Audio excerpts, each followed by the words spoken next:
Pemirsa, masih kembali lagi di Hotman Paris Show. Malam hari ini ada satu topik yang cukup heboh ya, dan banyak sekali mengundang pro kontra dari netizen plus 62. Bahwa belum lama ini beritanya rame sekali tentang pro dan kontra syarat ketentuan penerbangan menggunakan tes PCR.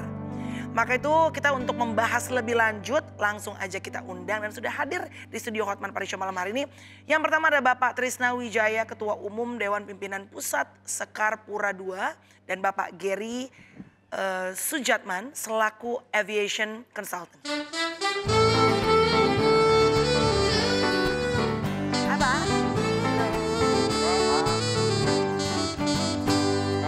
Silakan Bapak-bapak. Ini mudah-mudahan dengan obrolan kita malam hari ini nih ada titik jelas untuk masyarakat ya Pak. Yang pengen traveling terutama menuju ke akhir tahun ya Bang. Ya. Mungkin udah ada planning ya. Silakan Abang. Oke Pak, Bapak sehari-hari di bandara ya? Iya Pak. Ya? Ya Pak, Bapak tugas utama apa? Saya karyawan di Angkasa Pura II, namun dalam hal ini saya Ketua Umum dari Serikat Karyawan Angkasa Pura II. Serikat Karyawan, kalau Bapak? Saya pengamat penerbangan. Pengamat penerbangan, oke. Kenapa Bapak protes tentang PCR? Kemarin kita sempat bersurat ke Pak Presiden Pak Jokowi karena kita mendapat banyak masukan keluhan dari pelanggan bandara melalui frontliner kita, kan itu kan anggota dari Serikat Karyawan terkait bagaimana ketidakberimbangan perlakuan terhadap transportasi udara ini yang mereka rasakan kok lebih gampang lewat transportasi lain, transportasi darat, laut. Bedanya Pak? Kalau udara harus naik pakai PCR? Pakai PCR Pak. Kalau laut? Kalau laut kayaknya ya ceritanya saya sendiri melakukan ya tidak terlalu ya. Kalau naik kereta api? Masih antigen. pakai antigen. Masih antigen. Maunya Bapak apa? Kalau kita sih maunya tidak ada PCR. Kalaupun memang harus ada yang namanya testing, itu ya paling tidak semua itu menyeluruh antigen.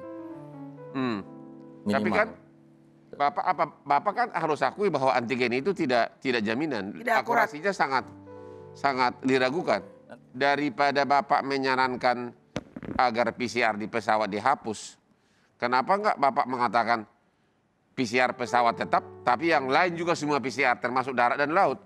Kenapa enggak instead of menghapus tapi menambah skopnya? Jadi gitu? semua PCR Pak, tapi PCR-nya murahin harganya. Nah. Karena kan berat kalau semua PCR, tapi PCR masih harganya tinggi. Oke. Ya, apalagi sekarang kan Presiden mengatakan 300 ribu. Ya. Orang naik pesawat 300 ribu is nothing itu. Sebenarnya PCR itu tidak hanya biaya ya, tapi juga waktu keluar dari hasilnya. Karena memang mungkin di sini kayak kemarin sudah di launching di Bandara Soekarno-Hatta itu cukup 3 jam untuk PCR. Tapi kan bagaimana di bandara-bandara lain? Bagaimana daerah-daerah lain yang infrastrukturnya kita ketahui masih kurang untuk lab PCR. Apakah lebih bagus repot sekelompok orang masyarakat yang naik pesawat daripada menyelamatkan seluruh masyarakat? Kalau mana? Nah ini yang kita pro kontra jadinya. Ketika orang misalnya dari CGK ya, dari Soekarno-Hatta berangkat ke Surabaya, UB, dia melalui jalur udara. Apakah itu ketika diterapkan PCR, kemudian mereka akan memilih jalur lain, jalur darat. Dalam hal ini mungkin menggunakan bus, menggunakan kendaraan pribadi. Itu kan lebih berbahaya kami pikir Bang. Ketika orang berpikir seperti itu, kemudian berjam-jam melalui jalur darat yang berbaur, bukankah itu akan membahayakan dan menjadikan klaster-klaster baru nanti? Kalau begitu apakah sebaiknya diperluas, termasuk naik bis, naik kereta api juga pakai PCR? Kalau memang sarana penunjangnya ya dalam hal ini labnya yang memang sanggup untuk kemudian mempersiapkan itu dengan waktu yang cepat, kemudian ada pengawasan yang ketat dalam hal ini mungkin dari laut, darat, sama seketatnya diberlakukan dengan udara, saya pikir bisa-bisa saja, sah-sah aja. Ini ada artikel mungkin bisa ditangkepin ya, Bapak Presiden Jokowi ini menurunkan harga tes PCR menjadi 300 ribu ya. Walaupun untuk beberapa orang sih tetap masih yang tergantung pekerjaannya ya Pak, ada yang nganggap masih tetap berat gitu kan. Nah ini berlaku untuk semua sarana moda transportasi. Gimana tanggapannya menurut Pak Giri? Sanggup nggak pertanyaannya? Labnya ada karena labnya ada tidak setiap daerah. Yang jadi pertanyaan di sini adalah kalau misalnya kita mau pakai PCR semua, terus ini ada yang bisa ditambahin juga, bisa PCR 3 kali 24 jam sebelum keberangkatan. Ini malah membuka peluang orang yang sudah dites bisa tertular. Bisa apa? Gimana bisa Pak? tertular. Maksudnya gimana Pak Geri? Misalnya gini, Ya. saya testing hari ini, Ya. oke? Saya keluar laboratorium, orang bersihin ke muka saya, oke? Berapa hari kemudian pas saya berangkat, pas saya tiba, kan random cek, ternyata saya positif. Gara-gara ada jeda waktu tadi. Sebenarnya yang seharusnya dilakukan adalah memperkecil waktu dari testing hingga berangkat. Nah, kalau mau perkecil itu tidak mungkin pakai PCR. Harus antigen ya? Sudah harus pakai antigen. Yang paling ideal adalah testing antigen pada saat keberangkatan. On the spot langsung? On the spot langsung. Jadi kita tahu pada saat dia dites dan dia akan langsung masuk ke moda transportasinya, pada saat itu dia tidak menular. Oh, jadi takutnya kalau 3 kali 24 jam pada saat misalnya hari ketiga itu dia tes, Betul. mungkin misalnya gitu ya. Kalau kita lihat di zaman gelombang Delta sama sebelumnya, itu kan sering kali terjadi. Ya, ada tuduhan bahwa yang disalahin malah maskapai. Pada saat itu malah semua orang yang mau naik kan harus dicek oleh pihak KKP. Ya. Bahwa ini kok negatif tapi kok positif, ini berarti airline yang salah. Nah, kita selama pandemi ini kita merasa ini kok kita jadi samsak dibully banyak pihak gitu. Itu kalau di pesawat, Pak. Kalau kita sudah pakai masker 2 lapis, hidung ditutup dengan kapas, masih bisa masuk dari mana sih coronanya? Semestinya enggak. Nah? Pasti sih enggak ya. Semestinya enggak. Jadi Gitu. itu kenapa ada yang positif? Karena ada jeda waktu dari pengetesan hingga berangkat. Kalau dari AC benar nggak?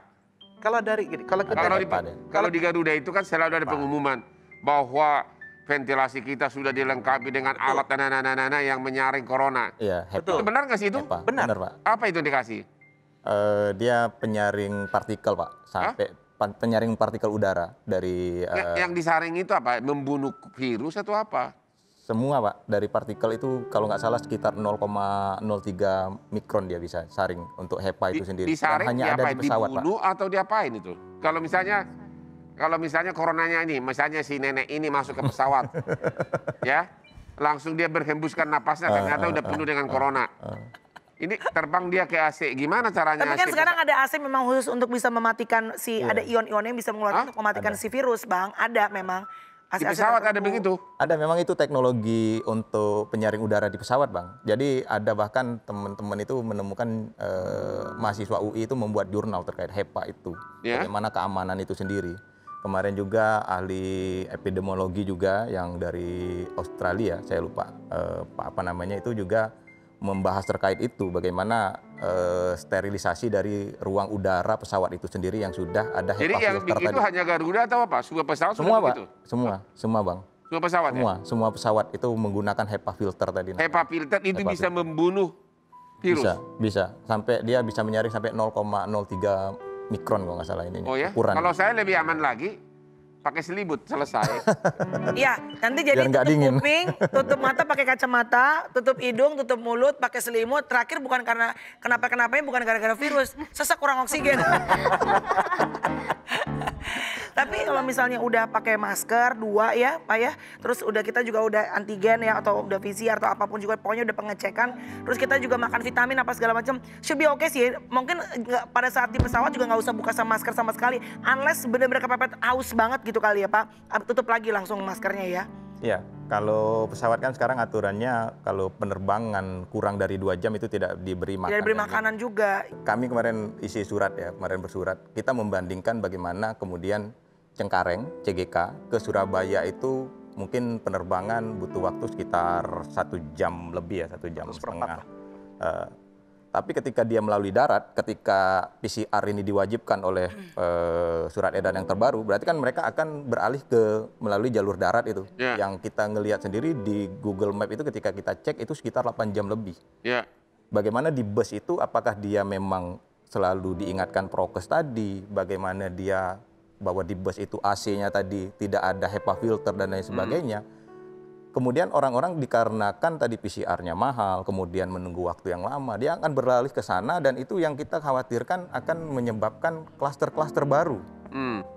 Yang kita khawatirkan ketika nanti katanya ada puncak klaster yang mungkin di Desember nanti, itu ketika orang beralih semua ke sana. Jadi saran Bapak apa nih? Saran Bapak apakah PCR di pesawat diperluas seluruh transportasi, apa menurut Bapak hapus saja di pesawat gitu loh? Apa yang Bapak perjuangkan? Kalau kita sekarang ini mengkampanyekan bahwa transportasi udara adalah transportasi yang aman dan memang jadi tidak perlu PCR. Tidak perlu PCR. Cukup antigen menggunakan masker. Cukup gitu, Pak. Cukup menggunakan masker. Kalau misalnya memang kemarin dijelaskan, oh ya sekarang harus PCR karena sudah boleh 100%. Ya. Cuman yang lucu kalau dari penjelasan itu adalah penerbangan yang harus PCR itu antara PPKM level 3 dan 4, oke itu wajar. Tapi juga PPKM 1, 2 meskipun di Jawa Bali atau keluar masuk Jawa Bali. Tapi terbang di antara PPKM 1 dan 2 di luar Bali yang juga boleh terbang 100%, boleh hanya dengan antigen. Ini kan jadi lucu penjelasannya. Oh, untuk Jakarta, Bali, Jawa Bali harus PCR. Tapi untuk di luar selama PPKM 1, 2 boleh pakai antigen. Jadi penjelasan di keluar. Apakah ini mungkin karena kasus Jawa Bali tertinggi? Mungkin nggak itu Kak penyebabnya? Turun. Kalau enggak ya kenapa PPKM-nya turun ke 1, 2? Jadi harusnya tetap aja kalau memang Nah, ada ketakutan itu gitu ya. Jadi kalau yang kita pinginin selain juga ke penyelarasan antara semua moda transportasi, penjelasannya juga harus masuk akal. Supaya kitanya juga menerimanya enak gitu kali ya Pak. Kalau dengan penjelasannya seperti itu, oh ya karena 100%, tapi ternyata di luar Jawa Bali antara PPKM 1 sama 2 terbang boleh pakai antigen juga. Ini kan jadi pertanyaan.